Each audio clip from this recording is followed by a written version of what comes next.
এদিকে চন্দ্রাবলী আমার গোবিন্দকে কাছে পেয়ে নিজের মনের মতো করে সেবা করছে। যে গোবিন্দের চরণে রাধারী চন্দন দিতে গেলে তার কর কাঁপত, যেন আমার বধূর অঙ্গে ক্ষত বিক্ষত না। চন্দন পেতে রাধারী সেবা করছে। সেবা করতে করতে নিশির শেষ ভাগে চন্দ্রাবলী রতি ছরমে যখন ঘুমিয়ে পড়েছে, গোবিন্দ আমার চন্দ্রাবলীকে ডাকছেন, চন্দ্রা, ও চন্দ্রা, চন্দ্রা। দেখছে চন্দ্রাবলী রতি ছরমে ঘুমিয়ে পড়েছে। এই সুযোগ গোবিন্দ ভাবলেন, এই সুযোগে আমি যদি রাধার কুঞ্জে না যাই তবে আজকেও আমার রাধার কুঞ্জে যাওয়া হবে না।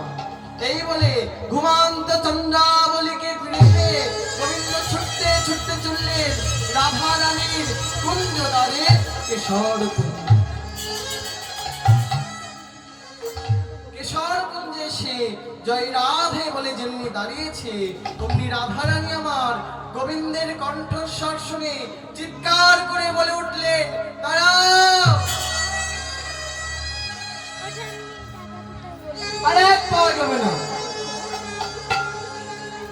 বলো, কাল রজনীতে তুমি কার কুঞ্জে গিয়েছি? রাধে, তুমি তুমি হ্যাঁ, বৃন্দাবনে অন্য কেউ না হলে আমি বিশ্বাস করতাম, তুমি আমায় অবিশ্বাস করছো। রাধে, এটা আমি তোমার কাছে আশা করিনি।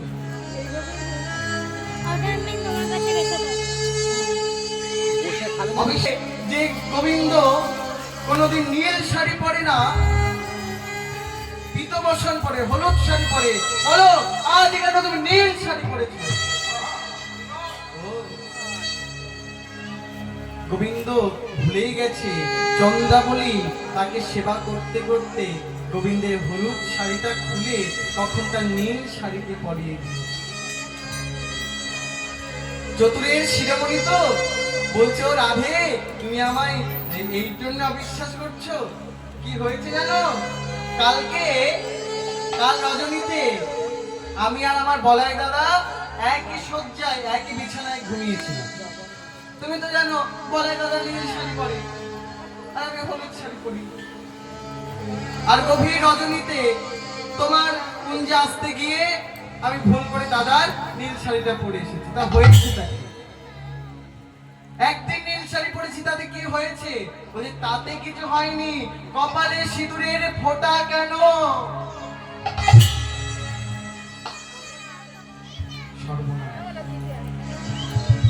গোবিন্দ দেখছে কপালে সিঁদুরের ফোঁটাও লেগে আছে। গোবিন্দ বুদ্ধি জুগিয়ে বলছে, ও রাধে, এর জন্য তুমি আমায় অবিশ্বাস করছো? কি হয়েছে জানো? যখন কালকে রাত্রিবেলা তোমার কুঞ্জে আসছিলাম, আস্তে আস্তে ওই গভীর বনমাঝে দেখলাম মা চণ্ডীর মন্দির। হ্যাঁ, মা চণ্ডীর মন্দির দেখে ভাবলাম একটু শুভ কাজে যাচ্ছি, ভালো কাজে যাচ্ছি, মাকে প্রণাম করবো না? আর এই বলে আমি মাকে যেমনি প্রণাম করতে গেলাম, আর আমি কি করে জানবো মায়ের চাতালে, হ্যাঁ, মায়ের মন্দিরের চাতালে প্রসাদের সিঁদুর গুলো পড়ে আছে? আমি তো জানি না।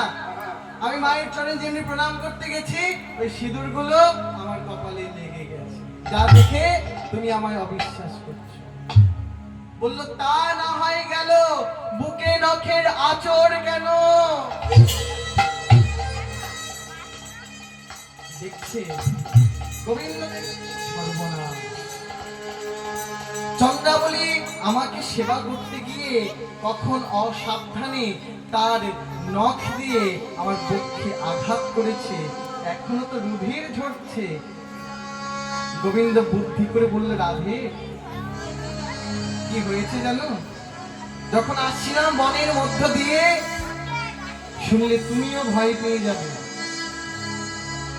ঘুরতে ঘুরতে বনের মধ্যে পথ হারিয়ে ফেলি, আর পথ হারিয়ে ঘুরতে ঘুরতে একটি কাঁটার বনের মধ্যে প্রবেশ করি। আর কাঁটার বনে প্রবেশ করে আমার সর্ব অঙ্গ ক্ষত বিক্ষত হয়ে গেছে, আর যা দেখে তুমি আমার অবিশ্বাস করো। গোবিন্দ আমার রাধানীকে কোন রকমে বুঝিয়ে একটু পথে এনেছে। আর এমন সময় একটি দুর্ঘটনা ঘটে গেল। কি হলো জানেন? জ্বলন্ত আগুনে ঘি পড়ে গেল। ওমা, জ্বলন্ত আগুনে ঘি পড়লে কি হয়? আগুন নিভে যায়। কি হয়? দাউ দাউ করে চলে ওঠে। একেতে রাধানীর হৃদয় কাষ্ঠটা সারা রাত্রি কৃষ্ণকে দেখতে না পেয়ে হৃদয় কাঠটা শুকিয়েছিল। আর প্রভাতকালে কৃষ্ণ বদন দর্শন করা মাত্র শুকনো কাঠে আগুন জ্বলে উঠল। আর সেই আগুনে ঘিয়ের ছিটা দিতে এলো কে জানেন? ওই যে চন্দ্রাবলীর সখী পদ্মা, যিনি চন্দ্রাবলীকে খবর দিয়েছিলেন।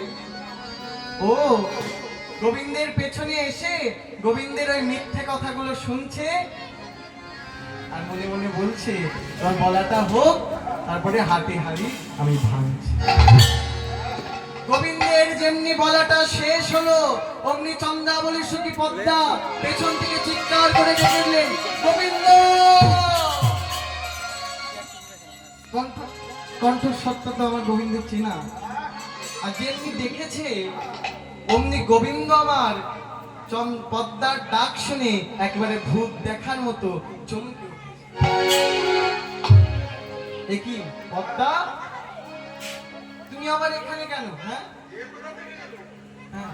এটা আবার এখানে কেন? সর্বনাশ করেছি, তো আমার হাড়ির খবর জানে। এটাকে এক্ষুনি এখান থেকে বিদায় করতে হবে, তা না হলে আমার হাতে হাড়ি ভেঙে দেবে। কি পদ্মা, তুমি আবার অসময় এখানে কেন? পদ্মা বলছি, আসি কি আর সাধে গো? হ্যাঁ, আসতে তুমি বাধ্য করো কেন? আমি আবার কি করলাম? না না, তেমন কিছু করনি। এতদিন জানতাম তুমি লোকের ঘরে ঘরে ঢুকে ঢুকে একটু আধটু ক্ষীর রমণী চুরি করো, কিন্তু আজকাল প্রাকৃত সোনা গয়নাও চুরি করছো, তা তো আমরা জানতাম না। গোবিন্দ বলে, কি বলতে চাও কি তুমি? হ্যাঁ, এত বড় সাহস তোমার, তুমি আমাকে চোর বলছো? পদ্মা বলেনি যে, গোবিন্দ গলাটা নামিয়ে, তোমার অত উঁচু গলা মানায় না। দেব নাকি হাতে হাড়ি ভেঙে? কি বলতে চাও কি তুমি? হ্যাঁ, এই যে দেখো গোবিন্দ, আমাকে বেশি ঘাটিও না। এই যে গত রজনীতে তুমি আমার সখী চন্দ্রাবলীর কুঞ্জে নিশি যাপন করে এলে, এ কথা তো আমি পাড়ায় পাড়ায় ঢাক ঢোল পিটে বলতে যাইনি, আর আমার বলার দরকারও নেই।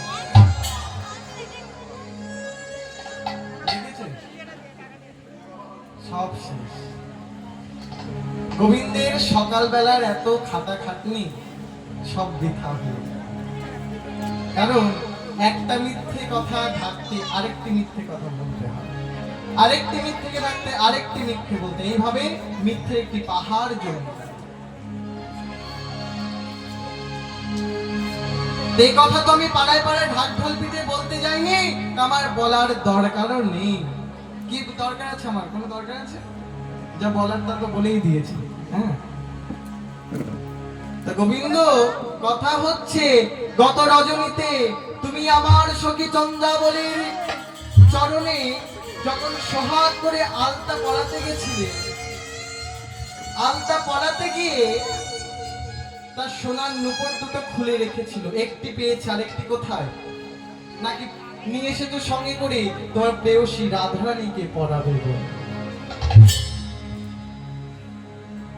এই যে গোবিন্দ মাথাটা নিচু করলেন আর মাথা উঁচু করে চন্দ্রাবলীর দিকে, পদ্মার দিকে তাকাতে পারলেন না।